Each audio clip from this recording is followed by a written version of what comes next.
Hello అండి. ఇప్పుడు మనం చామదుంపలు ఉల్లికారం చేసుకుంటున్నాం. ముందుగా చామదుంపలు ఉడకబెట్టేసి తొక్కు తీసి పెట్టుకున్నాం. నెక్స్ట్ గ్రేవీ ఉల్లికారానికి కావలసినది ఆనియన్, పచ్చిమిర్చి, కరివేపాకు, వెల్లుల్లిపాయలు, నెక్స్ట్ ధనియాల పొడి, కారపొడి, చింతపండు, ఉప్పు.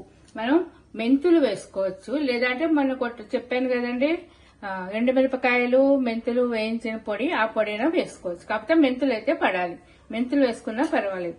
ధనియాలు మీరు విడిగా వేసుకున్నా పర్వాలేదు, కానీ పొడి వేసాను, ధనియాల పొడి. మీరు ధనియాలైనా వేసుకోవచ్చు, పొడి అయినా వేసుకోవచ్చు.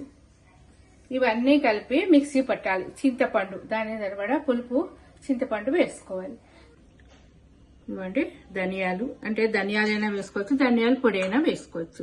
నెక్స్ట్ కారం, మనం ఎంత కావాల్సిన కారం. నేను దీనికి ఒక 2 స్పూన్స్ కారం వేసుకున్నాను. ఒకటి మెంతి కారం, ఒకటేమో మామూలు కారం వేసుకున్నాను. నెక్స్ట్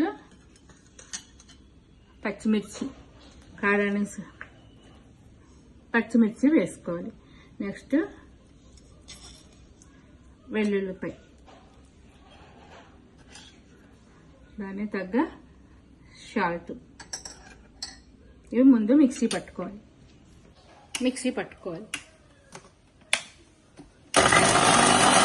నలిగింది కదా, చింతపండు మనం నీళ్ళల్లో నానబెట్టుకోవాలి. అంటే కొంచెం నానితే బాగా మెత్తగా నలుగుతుంది కదా.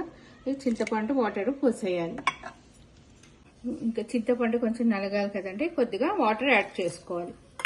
ఇప్పుడు ఈ ఆనియన్ కట్ చేసి పెట్టుకున్నాం కదండి, ఆనియన్ ముక్కలు కూడా ఇందులో వేసేయాలి. ఇప్పుడు మళ్ళా మిక్సీ పట్టాలి. కాకపోతే మెత్తగా కాకుండా కచ్చా పచ్చాగా పట్టుకోవాలి.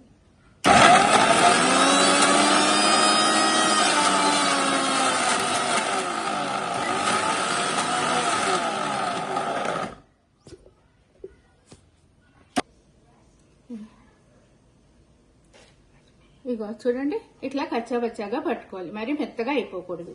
ఇదిగోండి స్టవ్ మీద మూకుడు పెట్టుకున్నాను నేను. మూకుడు వేడెక్కాక ఆయిల్ పోసుకోవాలి. ఆ ముద్దకి సరిపడా ఆయిల్ పోసుకోవాలి.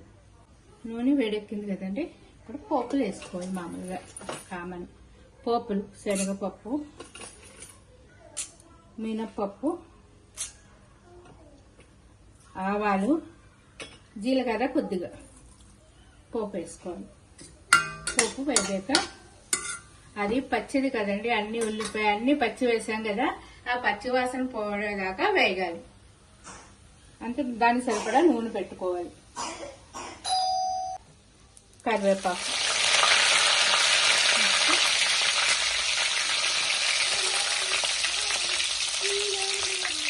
ఇంగువ, కొద్దిగా పసుపు యాడ్ చేసుకోవాలి.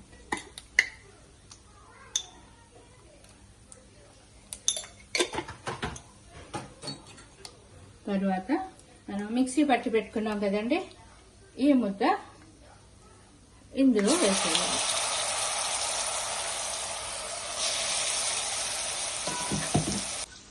ఈ జార్లో ఇంకా కొద్దిగా వాటర్ కూడా పోసుకోవచ్చు. ఇది బాగా పచ్చివాసన పోయేదాకా వేయించాలి. బాగా ఎర్రగా వేగాలి, పచ్చివాసన ఉండకూడదు. ఇది వేగితే లోపల మనం చామగడ్డలు ఉన్నాయి కదండి, అవి ఫ్రై చేసుకోవాలి.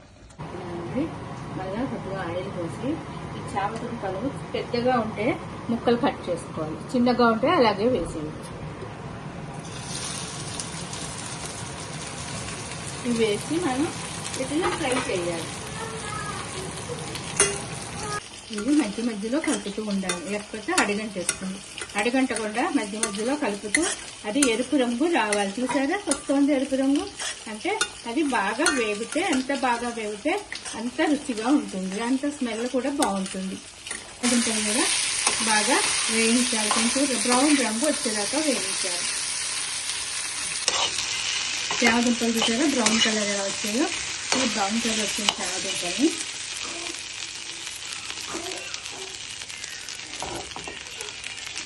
ఇగో ఇప్పుడు ఉల్లికారం, ఇది కూడా వేగిపోయింది. చూసారా రెడ్ కలర్ వచ్చింది, ఇలా రెడ్ కలర్ వస్తే వేగిపోయినట్టు అనమాట. ఈ దుంపల్ని ఇందులో కలిపేయాలి.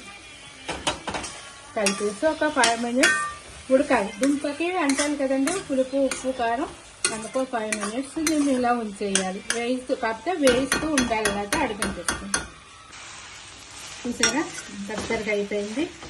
ఇప్పుడు ఎంత దగ్గరికి ఏం చూసారో ఎంత కలర్ఫుల్గా. దీని మీద మీకు కావాలంటే కొత్తిమీర కూడా వేసుకోవచ్చు, పైన చల్లుకుంటే బాగుంటుంది. అయిపోయింది, కూర అయిపోయింది. స్టవ్ ఆపేయండి.